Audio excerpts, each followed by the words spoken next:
Hi, I'm Dave Briggs. Welcome to A Closer Look. Today we're going to take a closer look at a program that I'm involved with what I call my Rhodes Scholar hat. Many of you know that I do other things in the community, but for the last 25 years, really enjoyed a program called Elder Hostel that's given way to a new brand called Rhodes Scholar. Here's the catalog. And this summer we are hosting a Bravo Encore Theater Arts Camp that will run in the first week of August, more or less, and it features grandparents and grandchildren. I'm really pleased to have two colleagues with me today. My good friend Alan Berolzheimer. Alan's been with me for several years helping to administer this program, and we've had a good time with this. Alan, give us just a little insight as to what the best part of the intergenerational week has been for you. Oh gosh, you know, it's really fun. I mean, these Rhodes Scholar programs are always fun, just hanging out with the people who come. We get people coming from all over the country. I mean, literally West Coast, South, New England, the Midwest. And they're always really interesting people with interesting stories. They're on the program to get to know each other, to enjoy each other's company, to have a good time. And there's an extra added wrinkle, a really good wrinkle, when you've got grandparents coming with their grandkids. Because as everybody knows, the relationship between grandparents and grandkids is something special, way different than the relationship between parents and their kids.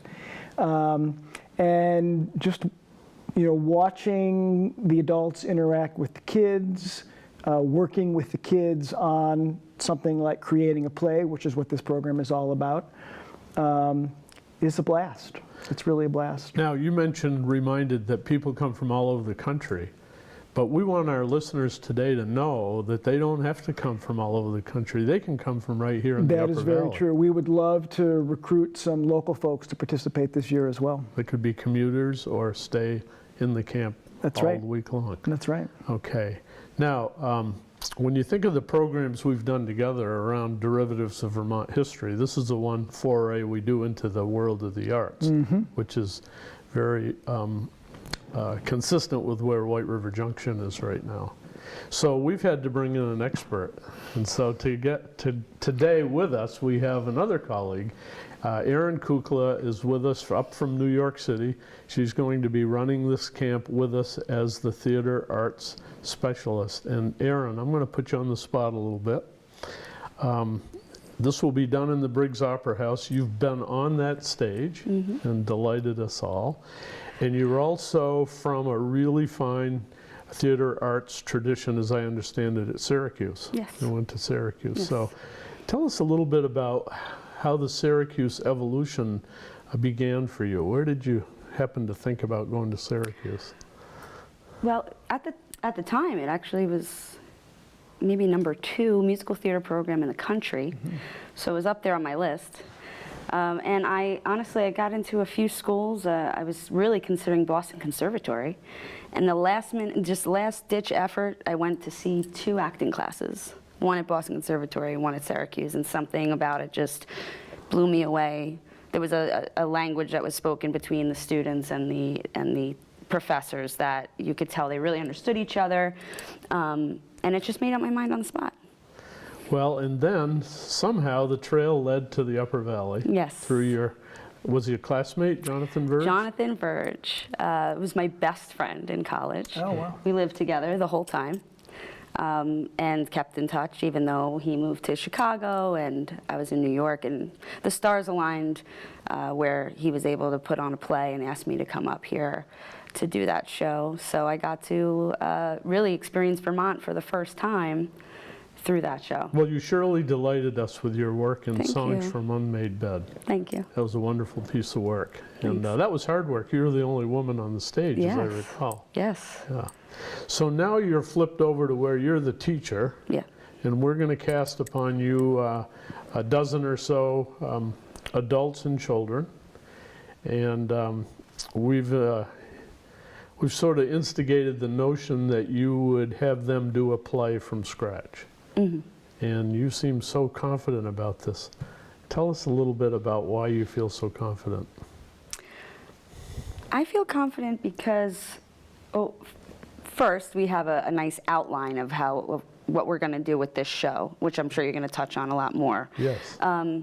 So we have this outline, but I've worked with kids before, and they're so creative, they have such great imaginations, and I think that bringing in their grandparents as well with their own stories and histories,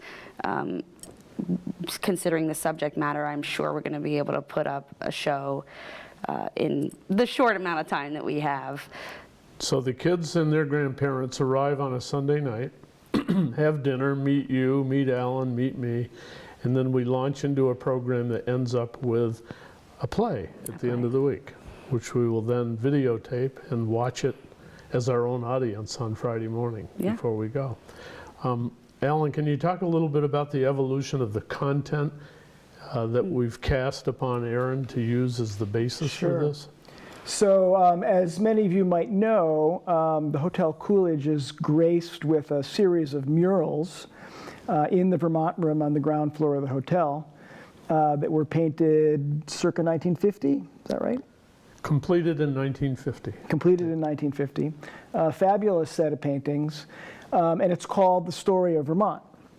And we decided that it's in a series of scenes that trace through these scenes the basic story of families coming from other places in southern New England to settle in Vermont and build communities, create lives for themselves, develop farms. And the scenes are so beautifully painted, they're very evocative of what life was like for these people who were building this new place.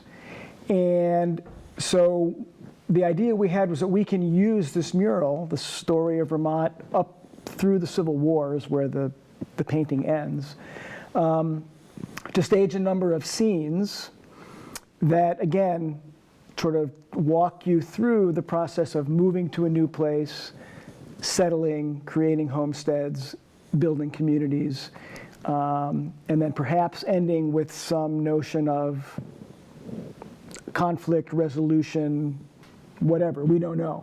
But that's the skeleton of a nice little play in some very brief scenes. Now, this morning when we were talking about development of the program for the week, one of the wonderful things that you brought out, Aaron, was your interest in working with these grandchildren, particularly on songs they love. Yes. Tell us a little bit about what you're going to do there. My Bachelor of Fine Arts is in musical theater, and that's my love and passion. So I have a lot of experience learning and, teaching, and a lot of my stage work is in musical theater. So I thought it would be a nice idea, especially just because music invokes, such emotion. Kids, love music. And to do a musical theater component in the form of a workshop. So they get to learn a song, incorporate it into a story, and learn how to tell that story on a stage in front of an audience. So a little one-on-one time I thought would be a nice touch, so that they have some personal time with me to find some nice acting moments for themselves. It's really a comprehensive week. We create a play from scratch, make it into a video and watch it. We'll have these, what would you call it, vocal workshops? Musical theater performance workshop. Yeah, great. And then we also anticipate learning a little bit about folk music. Can you talk a little bit about that, Alan? Yeah, we've invited some musicians from a local contra dance band to come and share some of the music that they play, which is the music that the people that settled Vermont brought with them here and continued to evolve as they settled in. Contra music, square dance music, what you might call early American folk music. So they'll come and play some music and tell us about some of the origins of this music and how it relates to the story that we're going to be telling in the play. The other bit of musical content for this week is a performance, would you say, by Tuck's Rock Dojo? I would call it a performance. We experienced that last year when we did this program. I think there were 3 different bands of teenagers ranging in age from, I think, 12 or 13 on up through 18, 19 years old. Each band performed a couple of songs, and it was fantastic. I'd known about Tux Dojo, read about them, known some kids that had participated, but I'd never actually heard any of them perform. So and I was center really stage impressed. in the Briggs Opera House. Center stage in the Briggs Opera House on Tuesday night of that week, Right. which I believe is July 31st. Now, the part that I get my teeth into, not necessarily being from the theater background, is Wednesday afternoon canoeing on the Connecticut River and retreating to the hills of the Jericho district for a sundown cookout to give them a real sense of summertime in Vermont with the grandparents. Always a highlight of a week when we do that. Right. These weeks are just chock full. Are you sure you're up to this? Yes, I think you are absolutely. too. I'm so excited about what's going to happen with and for these kids and their grandparents. So it must be said that the grandparents enjoy this experience as much as the kids do. In the times that we've done this before, it's always remarkable to me that this disparate group of people from all over the country meets for the first time on Sunday night. And by the end of the week, they've done all this creative work and all this detailed, intensive effort to do their best. And it's just a joyful thing from start to finish. They've bonded, they've become friends with each other. Many times you'll find that these people will keep in touch with each other once they leave here. Sometimes they'll plan to do another Rhodes Scholar program together. It is really extraordinary how in the course of a week like that, people can really get intimate, get close. I'd just like to say something directly to the audience, that if this is piquing your interest, go online to Rhodes Scholar. You will see that our Rhodes Scholar program here in White River Junction is the biggest one in Vermont and has been for years, with other programs as well as the theater arts one we call Bravo Encore. And it's okay to commute and be part of the program even if you're within, say, 5, 10, 20 miles. But others will come from all over the country. Not uncommon to have as many as 12 to 15 different states represented from well outside New England. Yeah. So, looking forward to this great week with you, Erin. When I called you to see if you were available to do this, did you have any ambivalence? I was so excited. Yeah. I was like, I'll come back up to Vermont. Yeah, absolutely. I do enjoy working with kids a lot, and I thought the idea of just them getting to spend this time with their grandparents was really touching to me.